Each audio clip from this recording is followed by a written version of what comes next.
There is not enough distribution of wealth across society to actually allow people to thrive. Hi, I'm Professor Leah Ruppanner. As a sociologist, I've made it my life's mission to take down every ridiculous gender myth out there.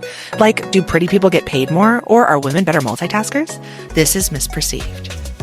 Hi, everyone. Welcome to MissPerceived. I'm going to ask you a very big question. Do you feel like actually upward mobility is dead? And what I mean by that is, do you feel like you actually are unable to do better than your parents or than your grandparents? There's this idea that we should all have upward mobility. And it's the idea that I will do better than my parents did better than my grandparents did. And that if we have an economy that is functioning and fluid, each generation gets a little bit better, gets a little bit healthier, gets a little bit richer, gets a little bit more. And there is this kind of lifting of boats. As I've been talking to people lately, I hear this thing that this is just not possible. Or how do we do this? And I had an interesting conversation with a friend who said, I am actually preparing my children for downward mobility. I'm preparing them for the fact that they are not going to have the lifestyle that they have now, that in fact, everything will be harder for them. And they need to prepare to raise their children, her grandchildren, in a life that would be more like maybe the life her parents had or her grandparents had, because downward mobility seems inevitable.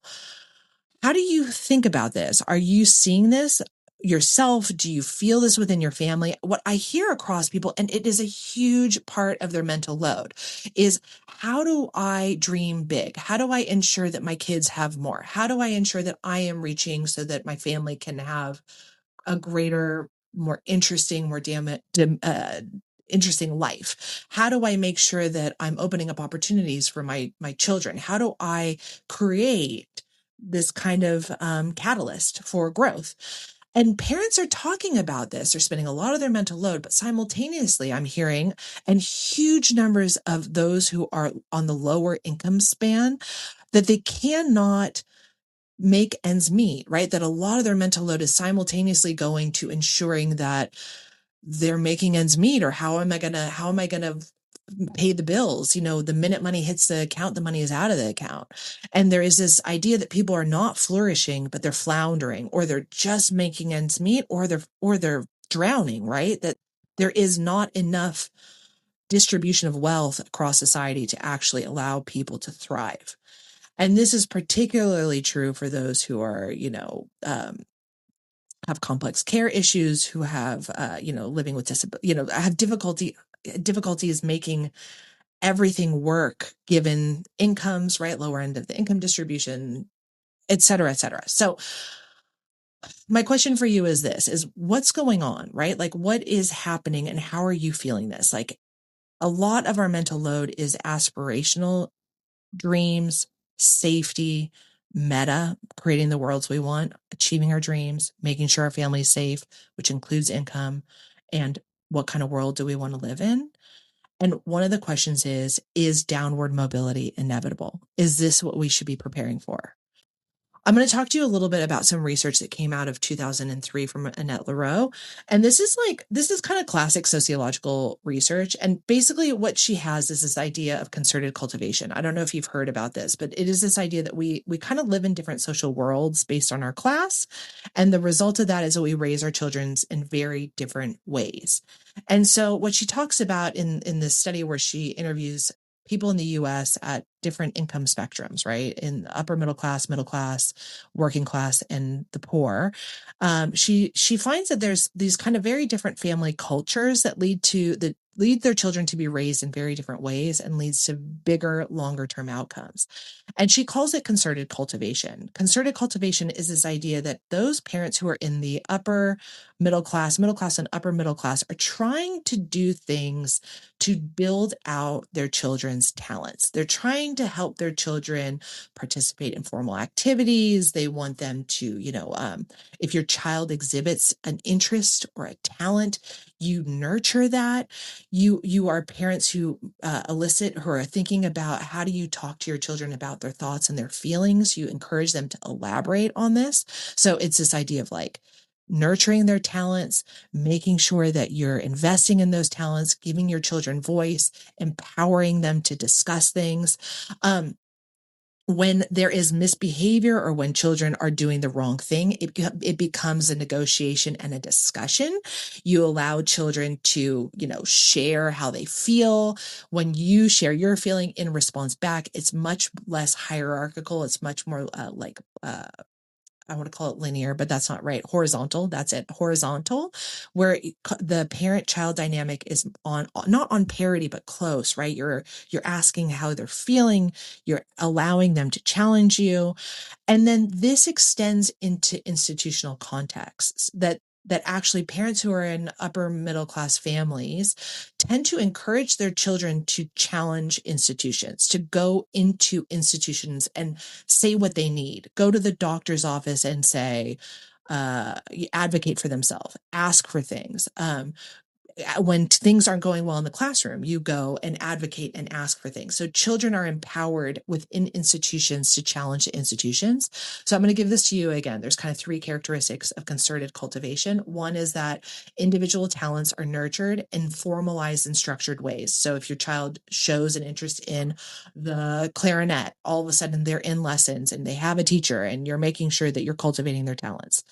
The second is that conversations are much more lateral or horizontal, that children are empowered to share their feelings, to disagree, to challenge you, that you're asked to cultivate their feelings and see what they think. And then the third is in institutions, the children are empowered to have their own voice, to go in and ask for what they need. In this 2003 study, Lareau shows that actually this is different to parenting styles of poor and working class parents, where it's much more typical to think about natural growth. And this type of parenting, it's neither better nor worse, right? Like as I'm sharing this with you, these are not good or bad. There is no judgment about whose parenting style is correct. It just is the patterns. And as you can see, when I go through the natural growth, that there are benefits and negatives to both, right? There's positives and detriments to each parenting style. And so we can learn from each other in that way.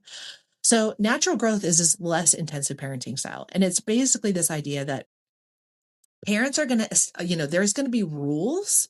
There are rules of how do we keep children safe. But then the children are allowed to do what they want. They're flexible. They're allowed to go outside, play with friends, be on the street. So there's a rule about you need to be safe, wear your helmet, don't get hurt, be kind. But what you do, children are given much more latitude to live in worlds that are just with children. No adult there, children together living in children's worlds.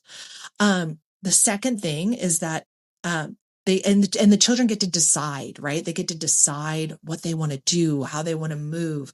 They might have to be home by dark. They might have to be home by a certain period of time, but there's a lot more freedom and flexibility in how the kids play.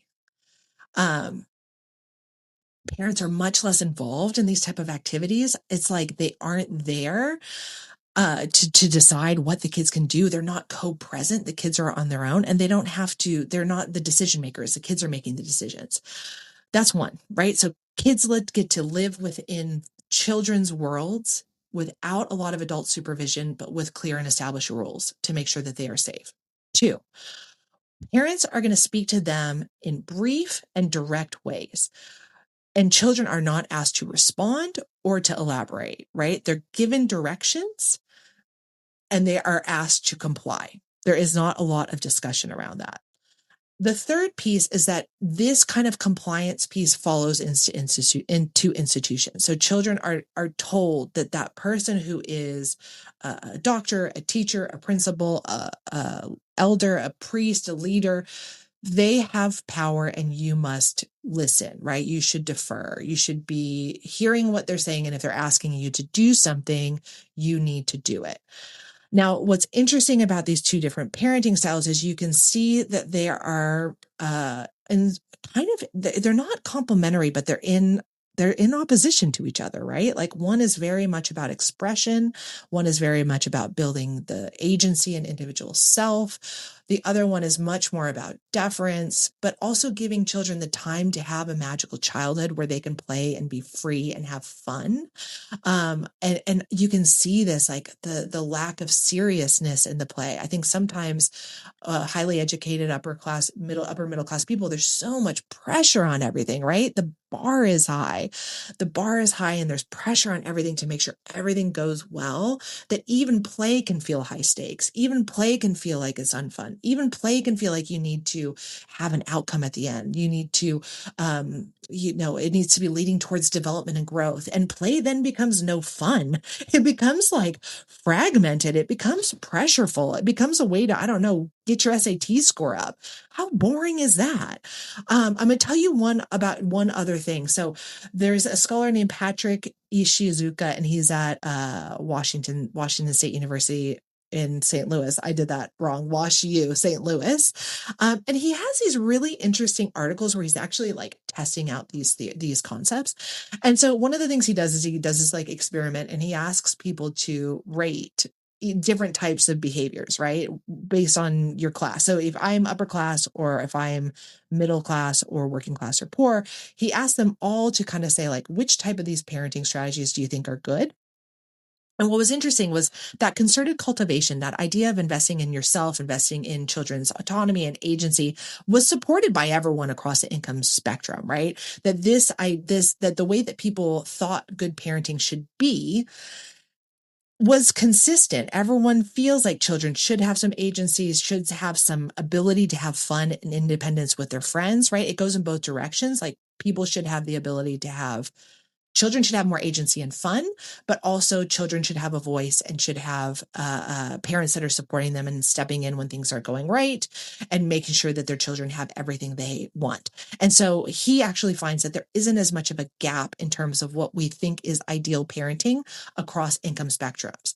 He then has another paper where he finds that women, however, are holding themselves to higher account than men, that what women see is good parenting, when I would rate myself as being very good parent, it's much less likely than fathers. And it's much less likely to happen when, regardless of the amount of time we spend, kind of these things that we're doing, investments in our kids, financial investments, et cetera, et cetera. So how do we take these three pieces of information together? First is that I want you to understand that there are different kind of ways in which we might raise our children based on culture and norms, and they are not good or bad. They do not have value or latency. They actually have strengths, and we should adopt components from each. If our parenting strategies were working right now, if we really felt like we had it right, there wouldn't be so much stress, pressure, overwhelm, and disregard on this, right? We would feel like we're doing a good job. But if our social standards are constant investment, constant putting money into our children, it's very difficult to see how we can ever achieve or feel good about what we're doing. And so I think there needs to be a little bit of the pressure taken off the concerted cultivation, this idea that everything is also always supposed to be investment, always supposed to be leading to the next thing, always supposed to be helping you towards upward mobility, and an adoption of some of the fun, the allowing children to have their own worlds, allowing them to have self-directed play, allowing them out to be with other children to just have a great time. Some of that needs to come into balance. I will say that we are living in a world where the pressure is so great to constantly be more, and it's unclear that the social structures we're living in are actually set up for us to do this. And if that is the truth, right? If the idea is that downward mobility is inevitable, question mark. If the question is like, as rich people just keep gobbling up the assets, as they keep taking more wealth, they keep taking more of the ownership, and people have less, how do we claw back some of that control, autonomy, power? I don't know. I mean, first, obviously, taxation and redistribution, one. But B is like, there is this pressure to constantly do more. And maybe that's not valuable. Maybe actually some of that pressure needs to be taken off, because what you're fighting against, I guess this is what I'm trying to say. What you're fighting against is an institutional system that you can't individually overcome. You can't like outparent it. You just can't. You can't outparent the fact that Jeff Bezos has a cajillion bajillion dollars and can buy everything. You can't outparent the fact that, I don't know, Elon Musk has a gajillion bajillion dollars and now is trying to take over space. How do you do that? And so I think there is some learnings across about how do we see that we are actually less different than we expect, see that we're more similar in our approach, our attitudes, and our values, and look across different family types, cultures, and norms to see what works and what we might want to adopt in to make the day-to-day a little bit lighter, even if we can't tackle the big questions. How do we make our current moment feel better? What do you think? What do you do? What have you seen that's worked? Share through. I'd love to hear. I actually, sorry, this is also a side note. I like blurbed this great book that went around the world and showed all these different parenting strategies around the world. And we talked about like, how do we adopt them in? I think I'll do a podcast on this, but what happens in your culture? What happens in your family? What makes everything feel a little bit lighter and less pressure to constantly be raising the bar, concerted cultivation? Everything is an investment because the world is ending and we need to individually overcome it. What do you do? I'd like to hear. Send it through on my Instagram, LinkedIn, email, whatever you want. As per always, I love being with you. Thank you for listening to MissPerceived, where you don't need a PhD. You just get to come hang out with me. And I love you. Have the most wonderful, wonderful, wonderful week. And let me know how this hit for you. I'm curious. Are you a concerted cultivation person or are you a natural growth? What do you do? Or do you have a little hybrid or something else? I'd love to hear. Let me know. Okay, bye. We are so lucky and grateful that this series is being supported by the Melbourne Public Humanities Initiative at the University of Melbourne.